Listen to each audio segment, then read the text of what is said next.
Hi, എല്ലാവർക്കും നമസ്തേ. ഞാൻ സിന്ധു സതീഷ്. ഏതെങ്കിലും ഒരു പ്രസ്ഥാനത്തോട് അല്ലെങ്കിൽ ഒരു വ്യക്തിയോട് നമുക്ക് വിയോജിക്കാനും വിമർശിക്കാനും ഒക്കെ അവകാശമുണ്ട്. എന്നാൽ ആ അവകാശം ഉപയോഗിച്ച് അപമാനിക്കാൻ വേണ്ടി ശ്രമിച്ചാലോ, അത് ശരിയായ നടപടിയല്ല, നിലപാടല്ല. ആ ഒരു അവകാശം നമ്മൾ ശക്തിയുക്തം എതിർക്കേണ്ടതുമുണ്ട്. നമ്മൾക്കറിയാം, നമ്മുടെ രാജ്യം ഒരു ജനാധിപത്യ രാഷ്ട്രമാണ്. എല്ലാവർക്കും അവരവരുടേതായ രാഷ്ട്രീയ താല്പര്യങ്ങളും രാഷ്ട്രീയ വീക്ഷണങ്ങളും രാഷ്ട്രീയ ആശയങ്ങളും ഉണ്ടാവും. നമുക്ക് നമ്മുടെ രാഷ്ട്രീയ നിലപാട് വെച്ച്, ആശയം വെച്ച് സമൂഹത്തിന് വിദ്വേഷം പടർത്താൻ ശ്രമിക്കുകയോ അല്ലെങ്കിൽ സമൂഹത്തിൽ ഒരു കലാപം ഉണ്ടാക്കാൻ ശ്രമിക്കുകയോ ചെയ്താലോ, നമ്മളിൽ ഒരു 90% ആൾക്കാരും ബാലരമ എന്ന ചെറു പുസ്തകം വായിച്ചു വളർന്നവരാണ്. വായിക്കുകയും ആസ്വദിക്കുകയും ചെയ്ത വ്യക്തികളാണ്. എന്നാൽ നമുക്കിടയിലേക്ക് വായനാശീലം അല്ലെങ്കിൽ ആസ്വാദനശീലം കൊണ്ടെത്തിച്ചു തന്ന ബാലരമയുടെ തേരാളി ഇത്രയും വലിയ ഒരു അധമനാണ് അല്ലെങ്കിൽ ഒരു സാമൂഹ്യ വേസ്റ്റാണ് എന്നറിയുന്നത് ഇപ്പോഴാണ്. പള്ളിക്കോണം രാജീവ് എന്ന ബാലരമയുടെ ഗ്രാഫിക് ഡിസൈനർ കഴിഞ്ഞ ദിവസം അദ്ദേഹത്തിന്റെ സോഷ്യൽ മീഡിയയിൽ മുഖപുസ്തകത്തിൽ ഒരു പോസ്റ്റ് ഇട്ടായിരുന്നു. അതായത്, നമ്മുടെ ആരാധ്യനായ, എന്നും നമ്മൾ ബഹുമാനത്തോടും ആരാധനയോടും ആദരവോടും നോക്കിക്കാണുന്ന, അമേരിക്കയിൽ പോയിട്ട് പോലും നമ്മുടെ ഭാരതീയ സംസ്കൃതി ഉയർത്തിക്കാട്ടിയ, നമ്മുടെ ഭാരതത്തിന്റെ പൈതൃകം ഉയർത്തിക്കാട്ടിയ, നമ്മുടെ ഭാരതത്തിന്റെ യശസ് ഉയർത്തിക്കാട്ടിയ സ്വർഗീയ ശ്രീ വിവേകാനന്ദ സ്വാമിയുടെയും UP മുഖ്യമന്ത്രി ശ്രീ യോഗി ആദിത്യനാഥിന്റെയും ചിത്രങ്ങളാണ് പള്ളിക്കോണം രാജീവ് എന്ന ബാലരമയുടെ ഗ്രാഫിക് ഡിസൈനർ തൻ്റെ മുഖപുസ്തകത്തിൽ പങ്കുവച്ചത്. ഇത് അങ്ങനെ വെറും ചിത്രങ്ങളൊന്നല്ല കേട്ടോ. ആര് കണ്ടാലും ഒരിക്കലല്ല, ഒരുപാട് തവണ നോക്കുന്ന ഒരു ചിത്രമാണ് രാജീവ്, അതായത് പള്ളിക്കോണം രാജീവ് അദ്ദേഹത്തിൻ്റെ സോഷ്യൽ മീഡിയ പ്ലാറ്റ്ഫോമിൽ പങ്കുവച്ചത്. എന്താണ് ആ ചിത്രം എന്നല്ലേ?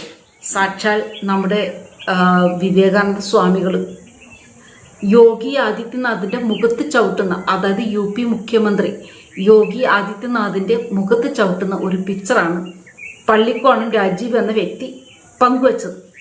സത്യത്തിൽ ഈ പള്ളിക്കോണം രാജീവ് എന്ന വ്യക്തിക്ക് താൻ ചെയ്യുന്നത് ശരിയാണോ തെറ്റാണോ എന്ന് മനസ്സിലാക്കാനുള്ള സാമാന്യ ബുദ്ധിയുണ്ട് എന്ന് തന്നെയാണ് എന്റെയൊക്കെ നിഗമനം.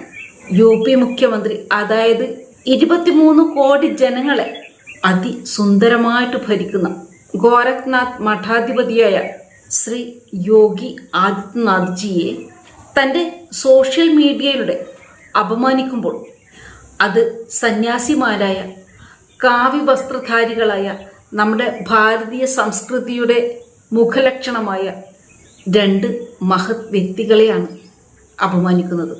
നമ്മുടെ ഭാരതത്തിന്റെ ഹൈന്ദവ സംസ്കാരത്തെയാണ് പള്ളിക്കോണം രാജീവ് എന്ന വ്യക്തി അപമാനിച്ചിരിക്കുന്നത്.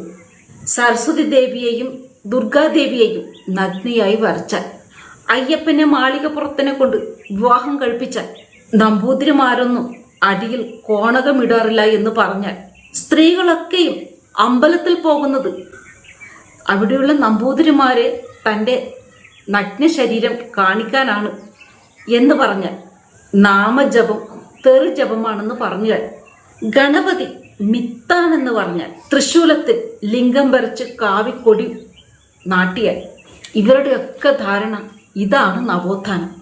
അതായത് ഹൈന്ദവ സംസ്കാരത്തെയും ഹൈന്ദവ വിശ്വാസത്തെയും ഹൈന്ദവ ആചാരാനുഷ്ഠാനങ്ങളെയും ഹിന്ദുക്കളെയും ഒക്കെ എതിർക്കുകയും അപമാനിക്കുകയും ആക്ഷേപിക്കുകയും ഒക്കെ ചെയ്യുന്നത് നവോത്ഥാനമാണ്.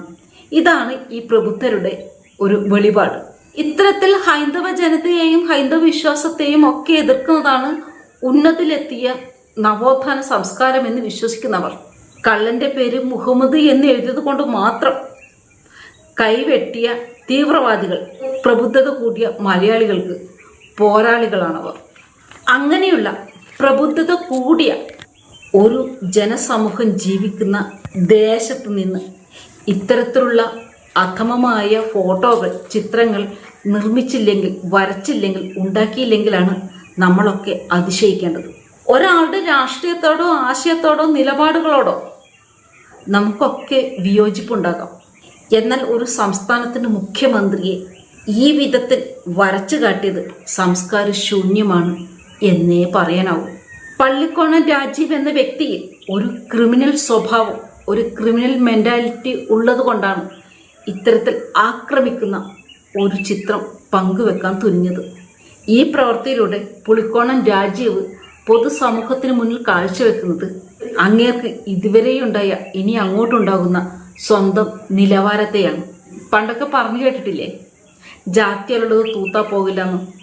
ജനിപ്പിലെയുള്ള ആ ഒരു സംസ്കാരം, ആ ഒരു പാരമ്പര്യം, ആ ഒരു നിലവാരം അത് മരണം വരെയും ഉണ്ടാകും. മറ്റൊരു നല്ലൊരു വീഡിയോ വരുന്നവരെല്ലാവർക്കും ജയ് ഹിന്ദ്.